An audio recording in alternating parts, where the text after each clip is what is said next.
From a young age, you were told that the secret to a great relationship is making your partner happy. What if that is the biggest lie ever sold about love?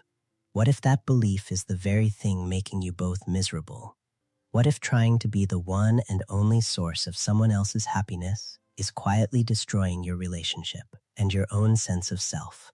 Today, we take that idea apart. We show you how to break free from the happiness trap and build a relationship that is not about surviving, but about thriving, both on your own and together. Stay with me. This one is going to hit somewhere real. The truth is, the more you try to make her happy, the less she actually respects you. Part 1, the scene. I want you to think about a specific kind of Tuesday. Nothing dramatic happened. You went to work. You came back. You were doing okay. Then she walks in. She does not say anything. She does not need to. You already felt it. The air changed. And immediately, without thinking, your whole system rerouted. Your good day, gone.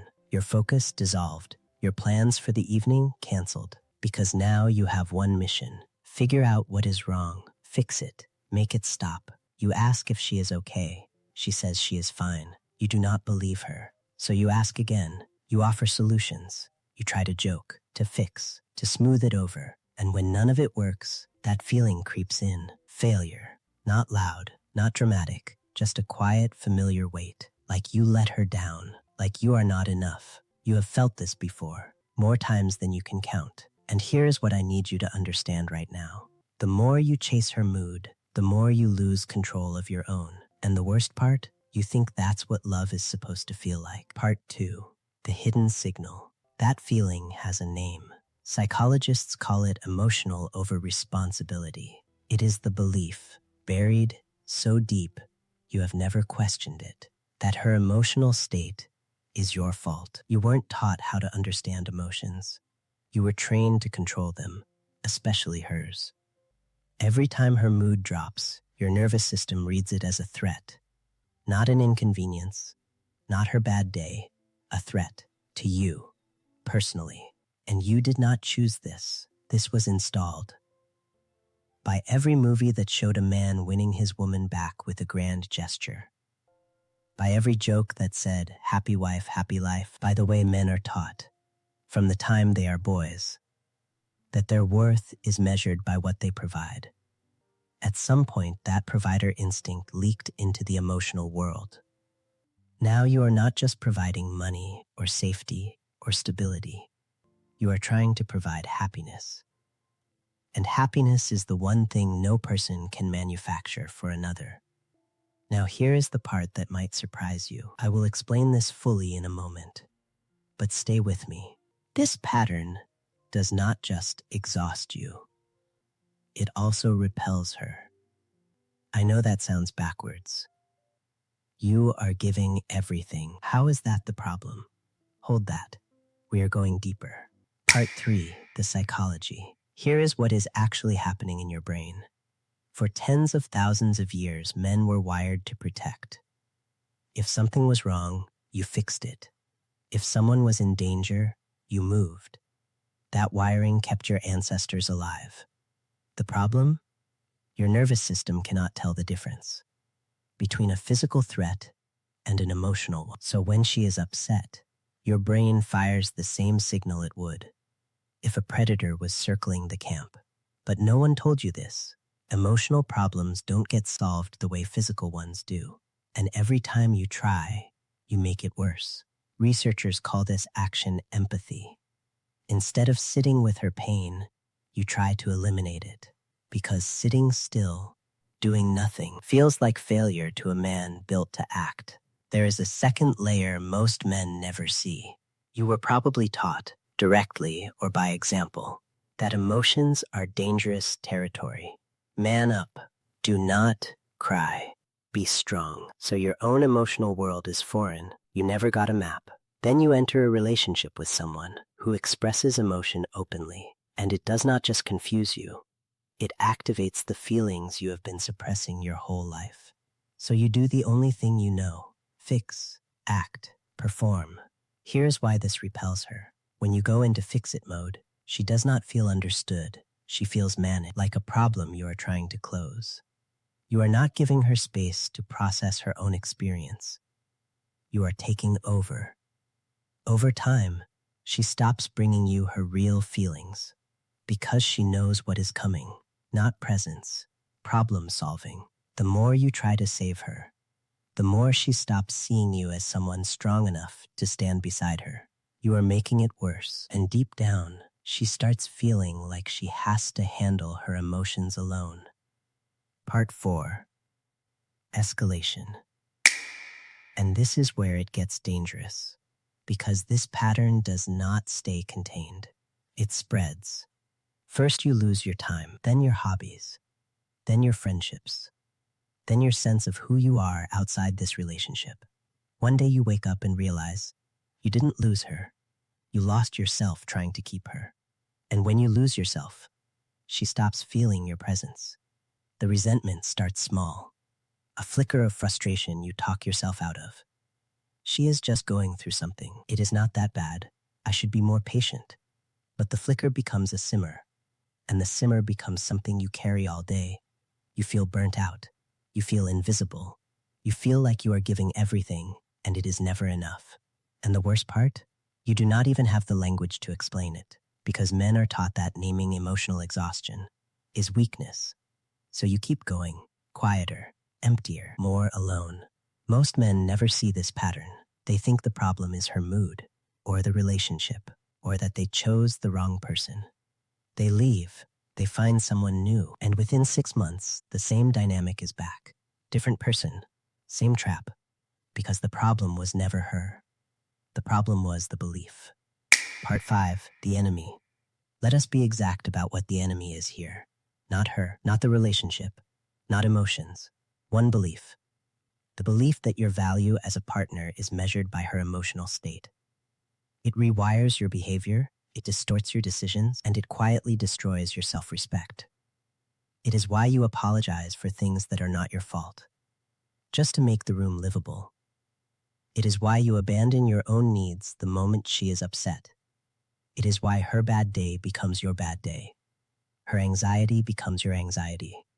Her mood becomes your report card. Here is the cruelest part of this belief. It will never be satisfied, no matter how much you give. No matter how hard you work to keep her happy, you will always feel like it is not enough. Because happiness is not something one person can manufacture for another.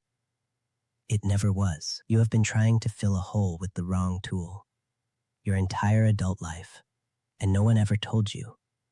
Part 6, the power shift. Here is how you take control back. Not through a conversation, not through a dramatic announcement, through 5 shifts, starting today. This is the moment most men either wake up or repeat the same mistake for the rest of their lives.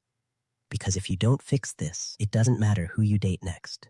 The same pattern will follow you. Step 1. See it before you try to change it. The next time she is upset, watch yourself. Not her, you. Notice the tightening in your chest, the urge to fix, to apologize, to perform, the way your mood shifts the second hers does. You do not need to change anything yet. Seeing the pattern clearly, for the first time, is already power. Step 2. Separate her feelings from your identity. Her sadness is not your failure. Her anger is not your incompetence. Her anxiety is not proof that you are not enough. These are her emotions. They belong to her. You did not cause every storm. You cannot stop every storm. That is not coldness, that is clarity. You're not her emotional regulator. And the moment you stop acting like one, everything changes. Step 3. Shift from fixing to witnessing. When she is in pain, she does not always need a solution. She needs proof that you are not panicking. A steady presence, someone who holds the weight of her feeling without collapsing under it. That sounds hard. What do you need right now? Notice what you didn't do. You didn't take responsibility. You stayed present without losing yourself. That one question does more than an hour of problem solving. It says, I see you, without saying, I am responsible for this. Step 4. rebuild your own life. One of the first things to disappear in this pattern is your own identity, your hobbies, your friendships, the parts of you that exist outside this relationship. Get them back, not as rebellion, as survival. A man with his own inner life, his own goals, his own sources of energy, is not needy, he is not reactive, he is stable. Stability is the most attractive thing a man can offer. Step 5. Hold your center in the storm. In an unhealthy dynamic, if she is sad, you have to be sad too. As proof of love, that is not intimacy. That is emotional contagion. Healthy intimacy is different. It is the ability to stay rooted in your own calm. While her storm moves through the room, you are not cold. You are not detached. And anchors don't chase waves. They stay grounded while everything else moves. An anchor does not stop the storm. It holds the ship steady while the storm passes. When you learn to do this, you give her something no amount of fixing ever could. Proof that the relationship is safe. Conclusion. Here's the truth you are leaving with today. Letting go of her happiness is not abandonment. It is one of the deepest acts of respect you can offer. Respect for her ability to own her inner world. Respect for your own limits. Respect for what a real relationship is. Two separate people, two separate emotional worlds, choosing every day to build something together. Not because they need each other to function, but because they choose each other from strength. The moment you stop trying to control her emotions is the moment you finally regain control of your life. Your happiness is your job. And for the first time, you actually get your life back. Your job together is to create the conditions where two whole people show up. The moment you stop trying to be her emotional source, you stop being her emotional burden, and you start being her partner. You have been carrying a weight that was never yours to carry. Now you see it. You cannot unsee it. Put it down. Call to action. If you've ever felt responsible for someone else's emotions, type I carried this in the comments. Not for the algorithm, because naming the weight you have been carrying is the first step to putting it down. The next video in this series goes deeper. We are going to look at what happens when one person makes themselves too available. The psychology is not what you would expect. It is linked right here.